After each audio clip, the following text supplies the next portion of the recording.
गव्हाच्या पिठाचे किंवा तांदळाच्या पिठाचे धिरडे तर तुम्ही नेहमीच खाल्ले असतील, पण कधी ज्वारीच्या पिठाचे धिरडे खाल्लीत काय हो?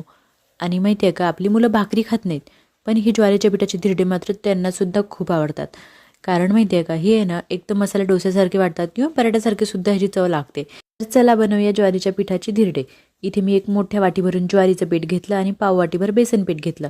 थोडंसं पाणी घालून आहे ना ह्याचं बॅटर आपलं जसं आपण डोस्याला बनवतो ना तेवढं पातळ असं बॅटर बनवून घेतलं. त्यानंतर याच्यामध्ये बारीक चिरलेला कांदा, टोमॅटो, हिरवी मिरची, कोथिंबीर, शिमला मिरची घातली. थोडेसे तीळ घातले, चवीपुरतं मीठ घातलं, चिली फ्लेक्स घातले, काळी मिरी पावडर, काळे तीळ घातले आणि इथे आहे ना मी एक वाटीभर ताक घातलं. ताकाऐवजी तुम्ही दहीसुद्धा घालू शकता. छान मिक्स केलं आणि कडकडीत गरम तव्यावरती ह्याचे आहे ना डोस्यासारखं आपल्याला हे बॅटर पसरवून हे धिरडे बनवून घ्यायचे. धिरडे भाजताना आहे ना सुरुवातीला गॅस मोठा ठेवायचा, नंतर कमी करायचा आणि हे धिरडे भाजायला थोडासा टाईम जास्त लागतो. आवडल्यास चॅनलला सबस्क्राईब करा.